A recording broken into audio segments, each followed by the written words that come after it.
Agora eu mudo de assunto, porque vocês sabem o nosso compromisso aqui de mostrar todos os lados, quantas vezes forem necessárias. Na quarta-feira, o repórter Lucas Moura esteve ao vivo trazendo as atualizações da investigação do assassinato de Denilson Marques Melo durante a festa do mastro da cidade de Capela. O crime que ocorreu lá em julho de 2022, do ano passado. Depois de uma grande confusão, um assassinato de fato na Rua do Fluxo. O advogado de um dos suspeitos conversou com o repórter Lucas Moura.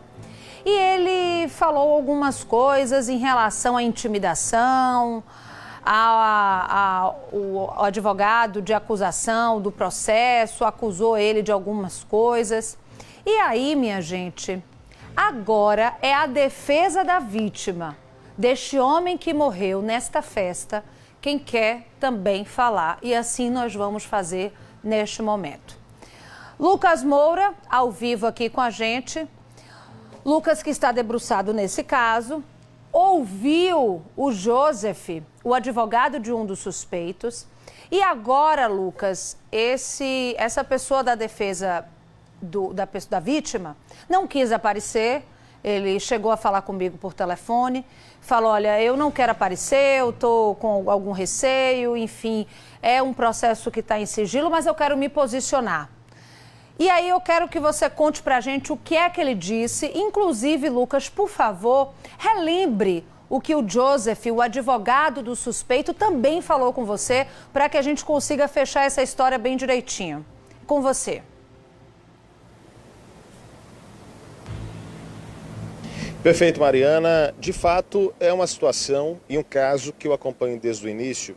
A gente lembra, foi na época da festa do mastro em Capela, várias reportagens e confusões sobre reportagens sobre confusões renderam daquele evento. A gente lembra agressões que foram realizadas contra repórteres e talvez uma das situações mais emblemáticas, esse homicídio, né, que aconteceu após uma confusão na chamada Rua do Fluxo, ou Rua dos Fluxos, que se instalou ali no município de Capela. O fato é que o homem foi morto. Nas imagens a gente percebe que ele é atingido por alguns objetos cortantes, na altura do pescoço, na altura também do peito, do tórax e por aí vai. O fato é que a polícia já identificou, logo no dia seguinte, ou mesmo no mesmo dia, já em sequência do ato, um dos indivíduos, exatamente o indivíduo que dá um golpe e perfura o pescoço da vítima. Até aí tudo bem.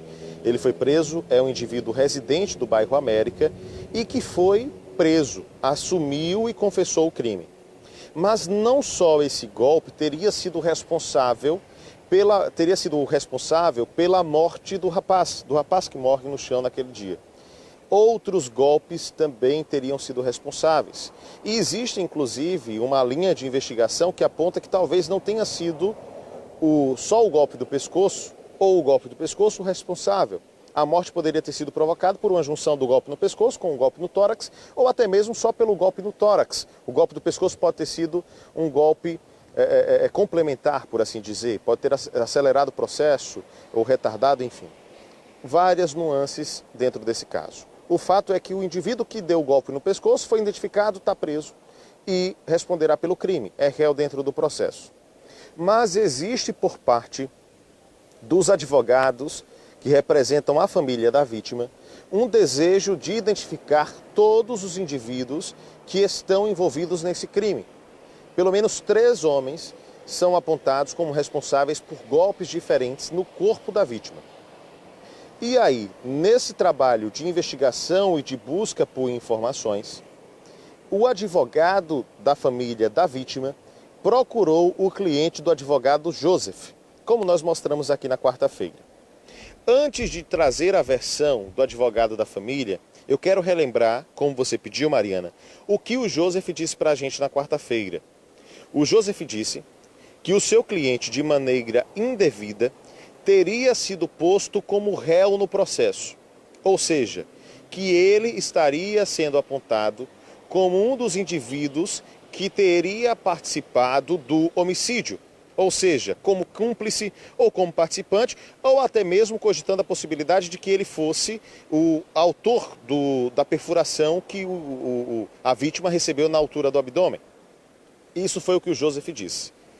No entanto, o advogado da família da vítima, que é assistente de acusação e já está habilitado no processo, nos procurou com uma versão bem diferente. Ele diz que esse cliente do Joseph, ele não foi colocado como réu, ele não é réu nesse processo, isso é bom ficar claro. Nós estamos diante de um dilema. O advogado Joseph diz que o seu cliente foi colocado como réu. Eu não tenho a informação se Joseph já está habilitado no processo, é um processo que corre sob sigilo. Se ele não está habilitado, ele não tem acesso ao inteiro teor dos autos, né? Então não sei se ele se baseou na ideia das intimações, enfim, ou se ele teve acesso ao inteiro teor, né? Eu não tenho essa informação. Mas o advogado que está habilitado no processo tem acesso ao inteiro teor, disse que ele não foi denunciado pelo Ministério Público, o cliente de Joseph não foi denunciado pelo Ministério Público e que, na verdade, ele foi inquirido e ouvido na qualidade de testemunha. Isso é o que diz o advogado da família, o assistente de acusação.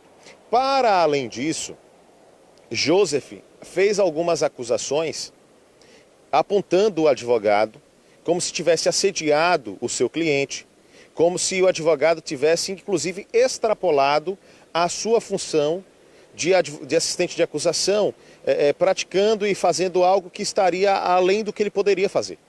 O Joseph disse isso claramente.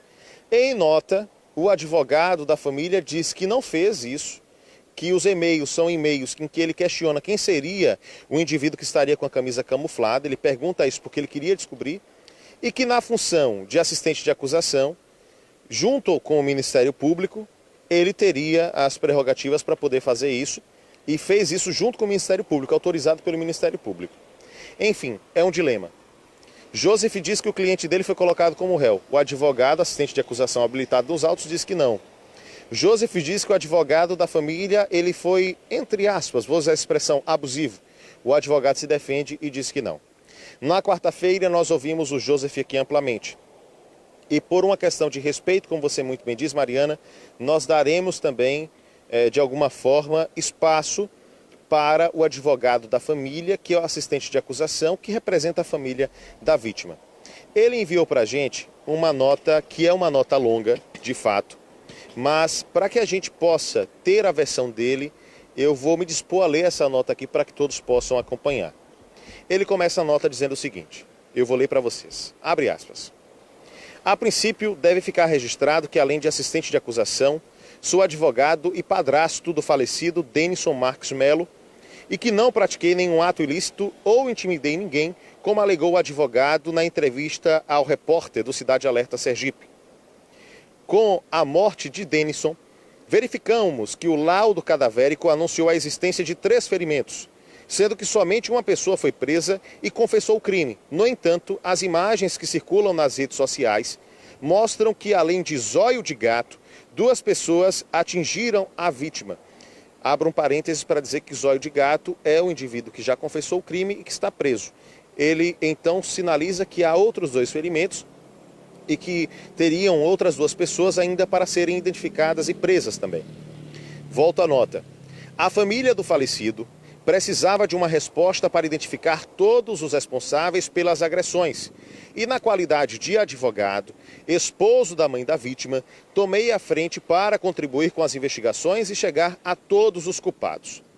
Quando comecei a agir, recebi um telefonema em tom de ameaças de uma pessoa não identificada, anunciando que a investigação não ia dar em nada, o meu enteado já estava morto e o culpado já estava preso, que eu deveria esquecer o caso. A ligação caiu e posteriormente não atendeu o retorno das minhas ligações, dando uma mensagem de número inexistente. Com a ação penal contra Pablo Alexandre Cerqueira Santos, fiz pedido de habilitação como assistente de acusação, o que foi deferido pelo juízo, estando atuando dentro da legalidade e sem medo de cumprir o meu papel.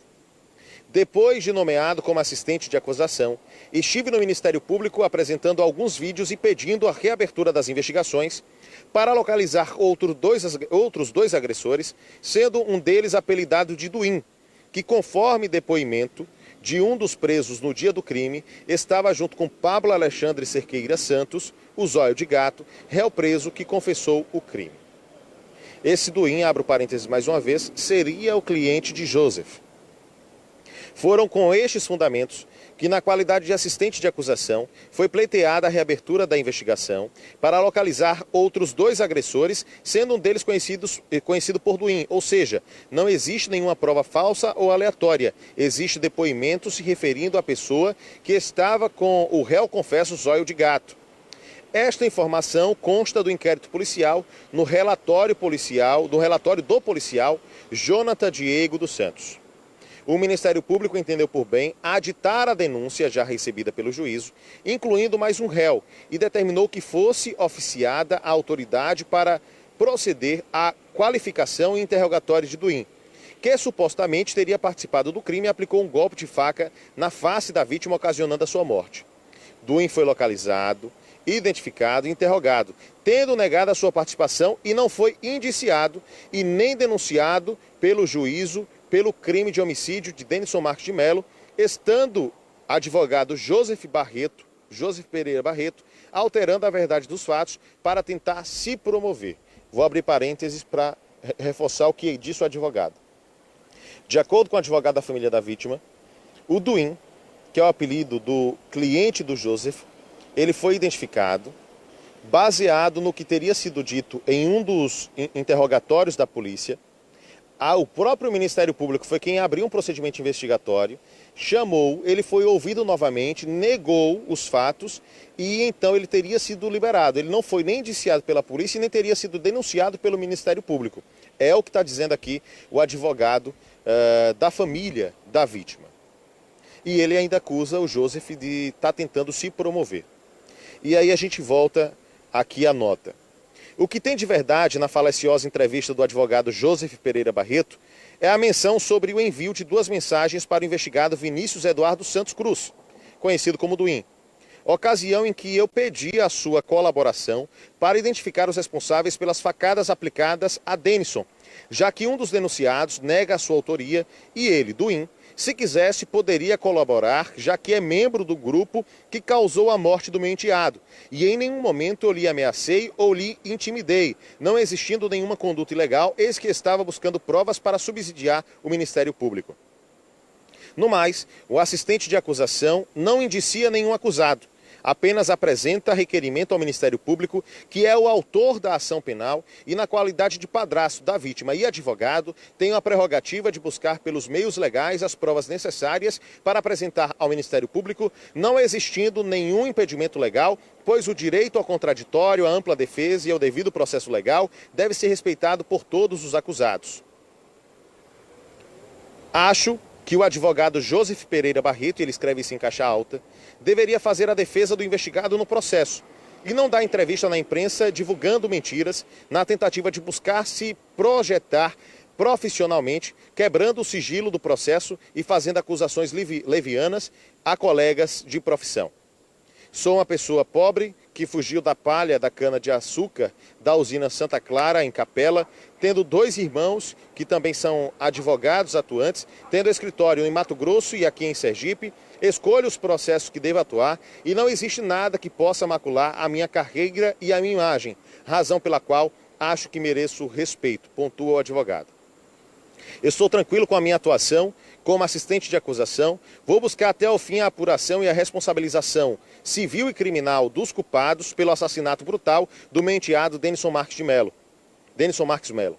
Por fim, com todo respeito aos entendimentos contraditórios, não existiu briga generalizada no caso da morte de Denison na rua Fluxo de Capela. Briga generalizada é aquela que envolva mais de 3 pessoas, onde seja difícil a individualização de condutas e resulte em vias de fato ou lesões corporais de qualquer natureza. Ele fala aqui sobre essa questão de que não houve briga generalizada e ele fala então sobre essa questão, ele finaliza, né, dizendo que até agora só existe na ação penal 2 denunciados e ele diz que não existe nos autos denúncia contra cliente do advogado Joseph Pereira Barreto, oferecida pelo Ministério Público. Ele finaliza dizendo que considera lamentáveis as ilações do advogado Joseph Pereira Barreto. É o que diz o advogado João Batista dos Anjos, advogado, portanto, da família da vítima, Mariana. Esse é o posicionamento dele. A gente percebe aí discursos bastante acirrados de ambas as partes e conversões completamente diferentes. O advogado da família da vítima dizendo, portanto, que o cliente do advogado Joseph nem réu é, nem denunciado foi pelo Ministério Público. Mariana. Nossa função